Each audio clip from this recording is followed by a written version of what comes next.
सभी का वंदन दोस्तों।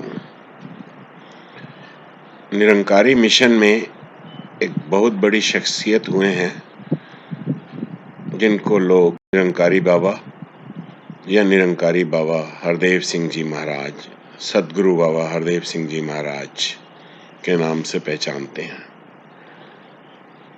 ये वो शख्सियत हुई हैं जिन्होंने अपने जीवन काल के अंदर एक ऐसा सूत्र मानव मात्र को दिया कि यदि वह सूत्र जीवन के अंदर आ जाए तो जीवन के अंदर सदैव शांति रहेगी, परेशानी नहीं होगी, गिले शिकवे नहीं होंगे, नफरत नहीं होगी। और बहुत साधारण सा सूत्र है। दुनिया में कहते तो सभी लोग हैं कि सबसे प्रेम से रहना चाहिए, इंसानों में सहनशीलता होनी चाहिए, सद्भाव रहना चाहिए, लेकिन इसका तरीका क्या है, इसका सूत्र क्या है? तो उन्होंने जो एक बहुत बड़ा सूत्र दिया जिसको लाखों लाखों लोगों ने अपनाया और शांति के साथ एन एक प्रसन्न चित्त भाव से बिना किसी गिले शिकवे के अपना जीवन यापन कर रहे हैं। और वो सूत्र यह है कि सदैव जहां पर भी हम देखें तो बात होती है कि ड्यूटीज एंड रेस्पॉन्सिबिलिटीज, आपके कर्तव्य क्या है और जिम्मेवारी क्या है।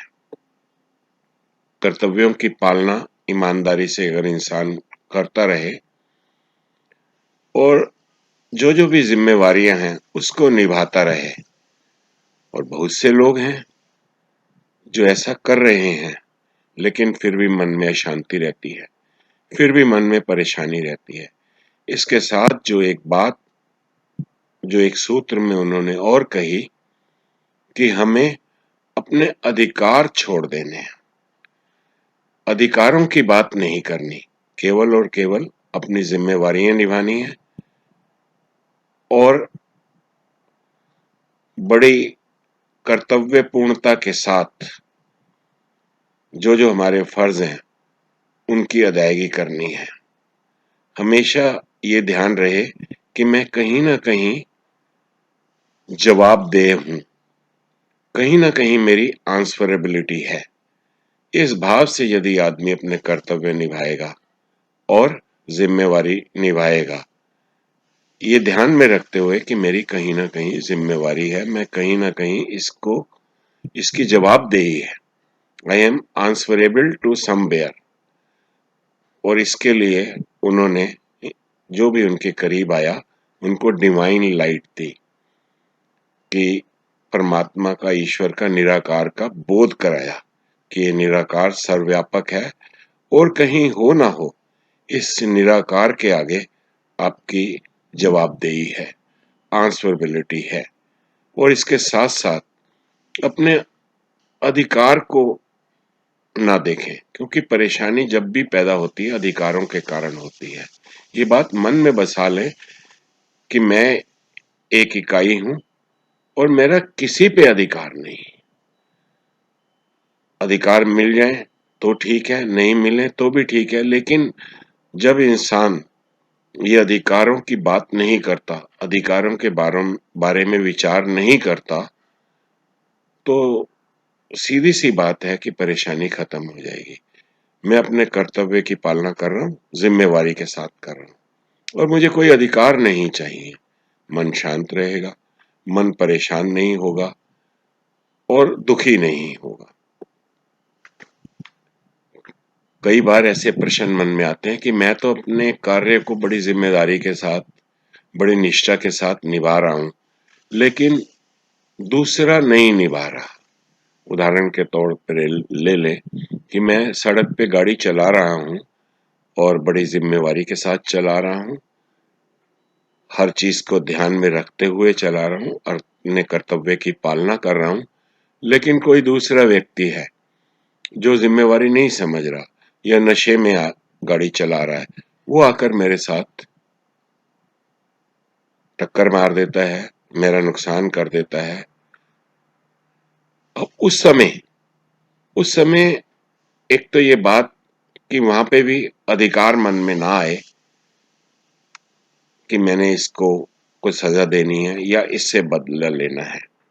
और इसके साथ साथ एक बात जो बहुत जरूरी है वो है कि शायद यही मेरे कर्म का भी फल होगा, क्योंकि कर्मों के साथ ऐसे ही नहीं कहा गया कि जो भी जैसे जैसे कर्म करता है वैसे वैसे उसको फल मिलता है।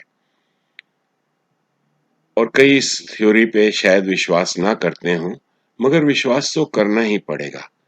जरा सोच कर देखें कि एक बच्चा जन्म लेता है, जन्म लेते ही वो कारों में घूम रहा है, उसको सारी सुख सुविधाएं उपलब्ध हैं, और एक बच्चा है जो पैदा होता है, उसके लिए दूध का, भोजन का, उसका जुगाड़ भी बड़ी मुश्किल से होता है।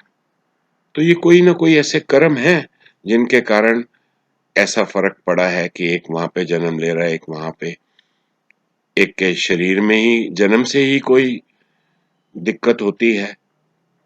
तो ये सब कर्म हैं जिनका इंसान अपने रूप में जब जन्म लेते हैं तो भुगतान करना पड़ता है।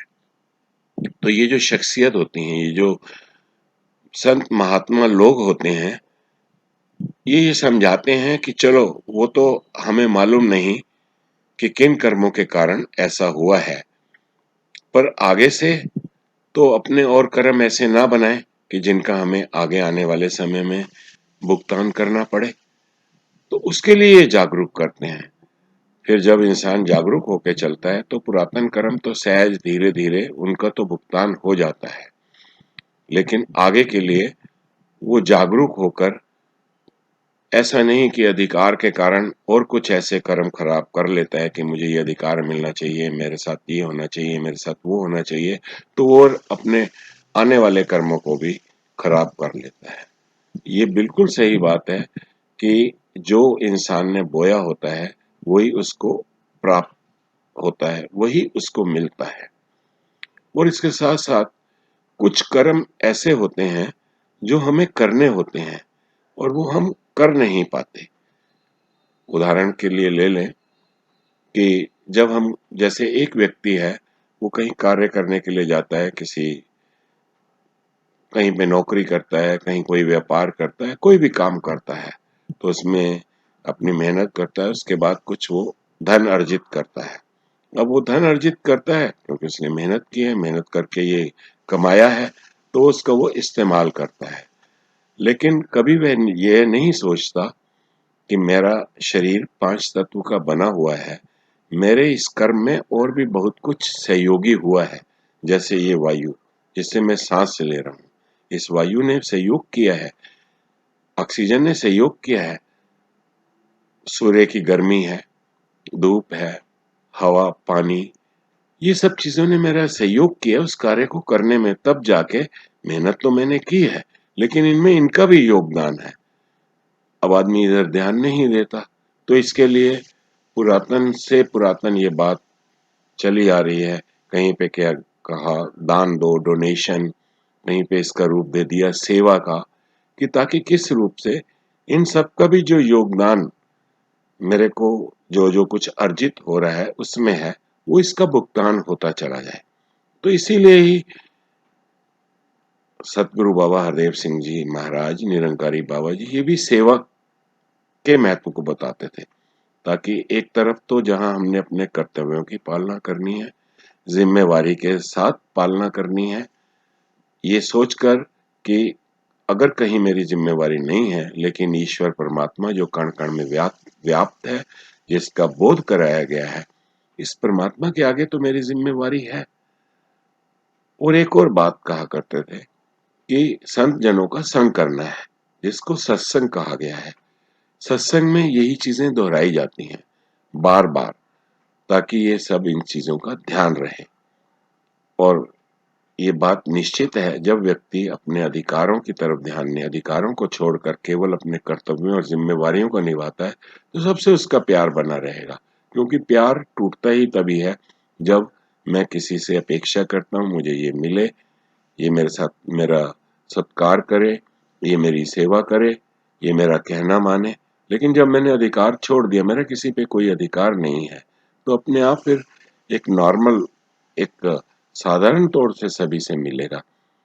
उसके लिए अपना पराया का भेद अपने आप गिर जाएगा, गोरे काले का भेद गिर जाएगा, जात पात का भेद गिर जाएगा। और इसी भाव के साथ निरंकारी बाबा हरदेव सिंह जी महाराज ने अपना जीवन यापन किया। लाखों लाखों लोगों ने अपनी जिंदगी उनके इन आशीर्वाद भरे वचनों को जीवन में अपनाकर अपने जीवन को सुखी, शांतमय और दयालुता के साथ, करुणा के साथ, तो करुणा भी अपने आप ही रहेगी, क्योंकि ये सब मेरी रिस्पॉन्सिबिलिटी में आती हैं, जिम्मेवारी में आती हैं। तो आज मेरा ऐसे ही ध्यान बना कि बाबा हरदेव सिंह जी महाराज, जिन्होंने इतनी बड़ी देन पूरे विश्व को दी है, तो मेरे भी, क्योंकि मेरे जीवन में भी उनके आशीर्वाद से बहुत परिवर्तन आए हैं, तो क्यों ना आप सबके साथ ये बात साझी की जाए। तो आपके चरणों में एक बार फिर वंदन, दान निरंकार।